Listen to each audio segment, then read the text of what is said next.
Hey, love, this is Valerie Love, and I want to chat with you a little bit today about money myths and bust up some money myths. The first one being save for a rainy day. You got to save for a rainy day. What is that about?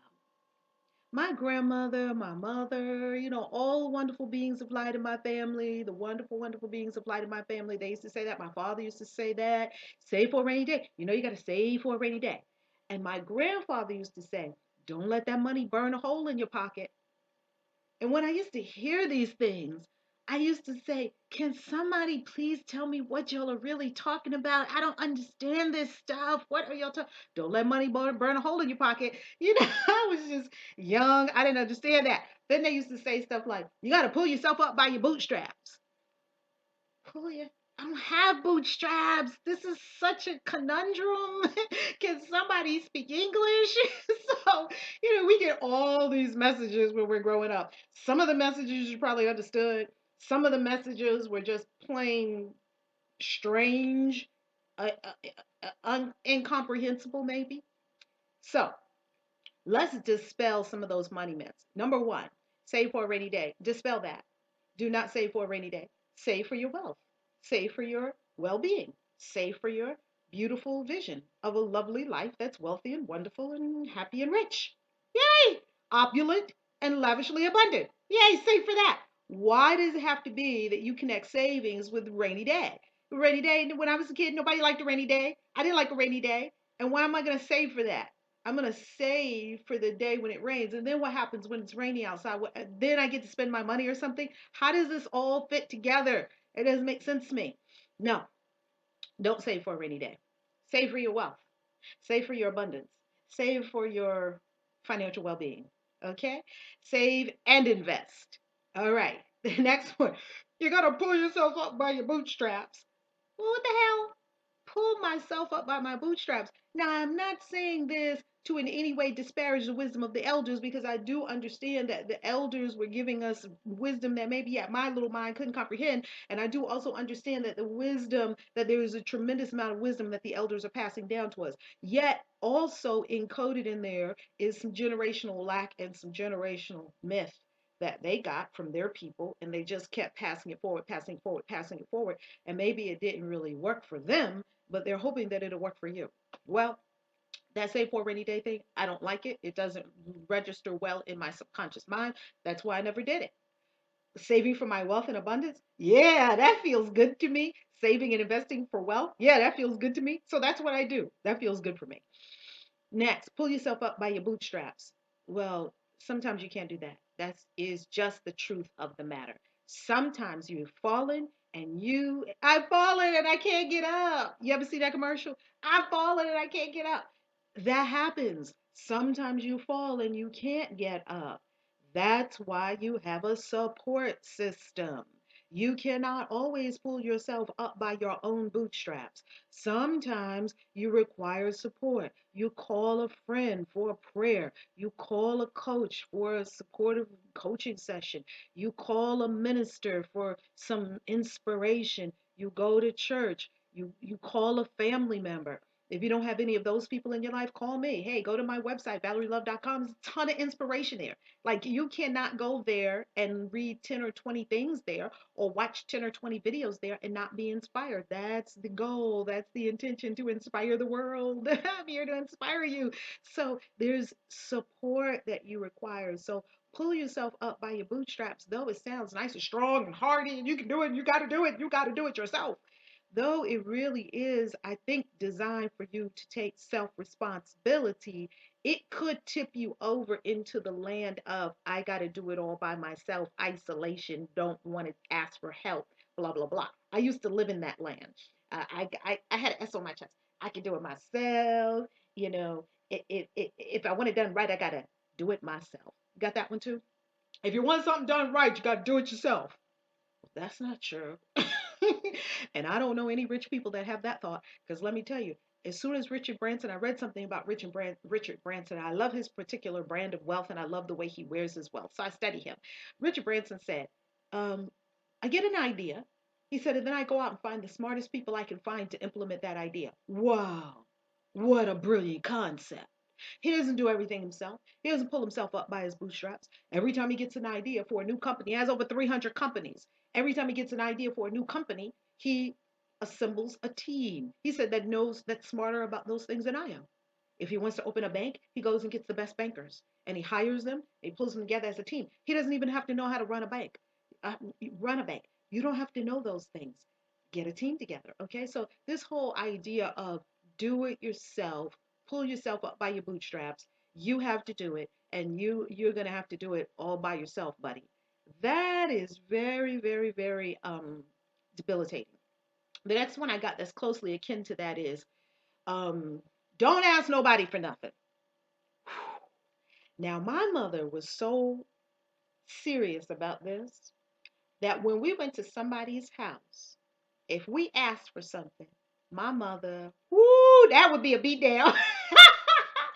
That would be a beatdown. If you go to somebody's house and my mother, now I was a child of the 60s, and I'm sitting there, my mother is there, she's talking to her girlfriend, they're chatting, and maybe there's some cookies on the table. If I asked for one of those cookies, oh, that was going to be a problem. You're supposed to wait till somebody offers it to you. That's just the way I was taught. But now, does that serve you? Don't ask nobody for nothing. You better do it yourself. I understand that maybe my family was trying to teach me how to be self-sufficient and take self-responsibility. However, that could keep you broke because if you don't ask anybody for anything, how are you going to get more money? Here's the key. All the money that you want is right now in someone else's bank account.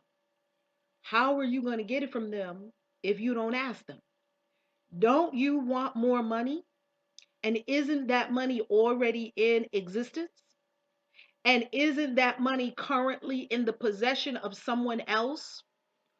Well, how is it going to move from their bank account to your bank account if you don't ask? Is it supposed to rain on you from the sky? I mean, that could happen, but I would have a plan B with that. I never experienced that. I have experienced lots of wonderful money manifestations. I never experienced money actually falling, raining on me from the sky. It could happen. I believe anything is possible. My thought is you might not want to wait for that. You might want to set an intention and work your vision and go to a place of preparation and working a plan that would create it rather than standing outside waiting for it to rain on you. That's what I would do. Anyway, next. So that whole self-sufficiency, you got to do it yourself. Don't ask nobody for nothing. Get rid of that. Wealthy people are very good at asking for your money. Wealthy people are very good at asking for your money, and you give it to them. Therefore, the money moves from their bank account, from your bank account to their bank account. All I'm offering to you is that if you started asking for money, it would move from someone else's bank account into your bank account. It's really so simple. Now, what is going to compel people to take money from their bank account and move it into your bank account? Well, value. You have to offer them something of value. You have to give them a very good reason to move the money from their bank account into your bank account, right? You got to give them a good reason. Well, what would be a good reason for people to move money out of their bank account into your bank account? Well, your gifts, your skills, your abilities, you being the only one that you are on the planet, you're the only you. There is no other you. You create from your inner storehouse of riches offerings, things of value, maybe books, perhaps creations, art, all that's inside you, in this rich storehouse inside you, this treasure trove inside you. You bring it out and you offer it. You offer value. And in exchange, there will be money, energy exchange. You'll offer a value, you'll receive value. Then, when you say to a person, yes, here's a piece of art, you might not even have to talk about it. Here's a piece of art. The price tag on the art is your request for energy in the form of money. So simple. So you create a piece of art, and maybe you're going to charge $495 for it, and you put it in a gallery or whatever the case may be. You make a deal with the gallery people, they get half, you get half, or they get 20%, whatever the deal is, as long as it works in your spirit. And now your price tag on the art that you just created is your request, is your asking for the energy exchange. Someone comes in and sees it, they love art, $495, they stroke a check, they take the art home, oh, they love it, and the art gallery calls you, hey, we just sold your piece, and come by and pick up your check. Now, you see how that is? The money moved from their bank account into your bank account. You just want to create that a lot. You want to do that all, do it over and over and over and over and over again. And that's why I'll never stop creating programs, and never stop writing books, and never stop coming up with new ideas to help people and support people and inspire people. Because, hey, it's energy, it's creativity. I'm the only one that can do what I do. You're the only one that can do what you do. That is the value that you then provide that will cause people to give you money. You got to learn how to ask for money. So that's a big myth. Don't ask anybody for anything. Big myth. That keeps a lot of people poor. And the last and final myth that I want to talk about with people is secrets. And whew, that's a big one. That, that is like the mother load, okay? Secrets. These family secrets that we have. So growing up in our family, we had this thing, what goes on in our house stays in our house.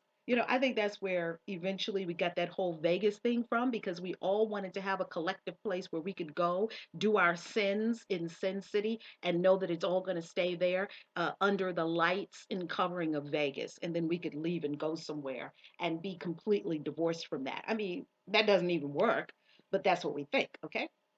So, um, these family secrets, and especially when it comes to money. Now, in my family, they didn't talk about money. It was like, "Huh, don't talk about, yeah, don't talk about that." They didn't talk about money. They didn't talk about sex.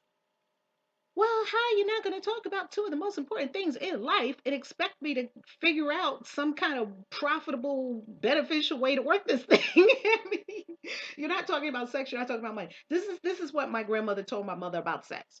Don't hold the boy's hand, otherwise you'll get pregnant.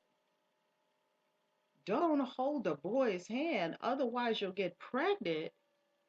Yet, that was all her mother told her. And back in those days, my grandmother was born in 1911. A woman that was born in 1911 was not going to sit down and tell you how ovaries worked or anything else like that. She just was not going to have that kind of conversation with you if she was from America and if she was in the experience of life that I come from. So, because there was this secrecy shroud around sex and money, we didn't get the information that we needed to, other than these little quotes that they were dropping on us every so often. Don't let that money burn a hole in your pocket. And I know that was my grandfather's way of telling me, don't spend your money so fast. Let it marinate, hold on to it. And but I didn't get that till later. Okay.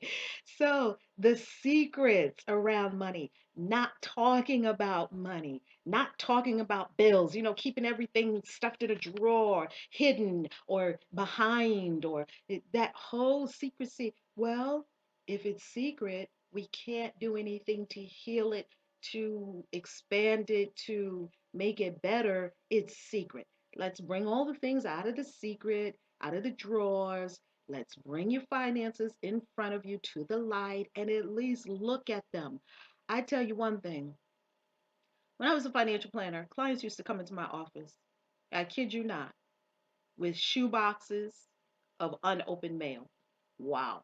And guess what? I was just looking at myself, because I was the kind of person that had the ostrich syndrome, put your head in the sand thing, and bury it there, because if I don't see it, it doesn't exist. That's not true. If you don't see it, it's growing and morphing into something bigger and bigger and bigger until you are forced to see it. That's what really happens. So the clients would come in, unopened financial statements. Like, this statement is still sealed. You have had it for 6 months. Do you want to open it? I didn't understand it, or I didn't want to. And what I knew was it was just avoidance, more secrecy, more feeling disempowered, because if you don't know how to handle something, you best not to look at it. That was a thought I had, and that's a thought that I see a lot of people have. I don't know. It makes me uncomfortable to look at it. I don't know what it is. I don't understand those numbers. I don't. Well, guess what? At least open it up and look at it. At least open it up and look at it. That's the first step. Awareness. Bring everything out. Bring it to the light. But all kinds of seedy things fester in secrecy and darkness. Don't do that. Don't do that. It's like a basement that's dark, and next thing you know, and it's damp. You got the right conditions for all kinds of vermin and all kinds of unbeneficial energies to swirl around in there that become manifest on the physical plane as rats, mice, mold, mildew. None of the things that you probably would want to live life with.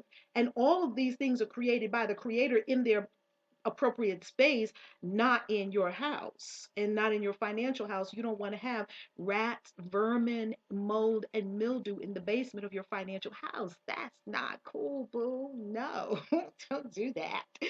All right. So, this is Reverend Valerie Love. I just felt like I wanted to have this conversation with you to bust up some beliefs that we have around money and to really think a different way and to let you know that rich people, all the wealthy people that I know, all the wealthy people that I talk to and ask questions of and listen to almost on a daily basis, they do not have any of these thoughts that poor people have. They just don't. And the reason that they don't have them is not that they never had them, it's that they systematically retrained and reprogrammed their consciousness away from lack and limitation and into wealth, riches, and abundance. And you can do the same thing. If any one of us can do it, every one of us can do it. You can do the same thing. And I'm here to support you in doing that. So if you love to have introductory session with me for our coaching, go to my website, go to valerielove.com. And when you get there, look at wealth coaching. You can apply for wealth coaching or sign up for one of our programs. We got to monetize you women's retreat coming up where we're going to teach women, thought leader women, how to manifest money like that and put their whole system, their whole wealth system in place, doing what they love. I'll leave you with a quote from Malcolm Forbes. Malcolm Forbes said that the only way to become rich is to do what you love. He said, I know of no other way to become rich is to do what you love. All right. Peace. I love you visiting me online at valerielove.com. Be blessed. God is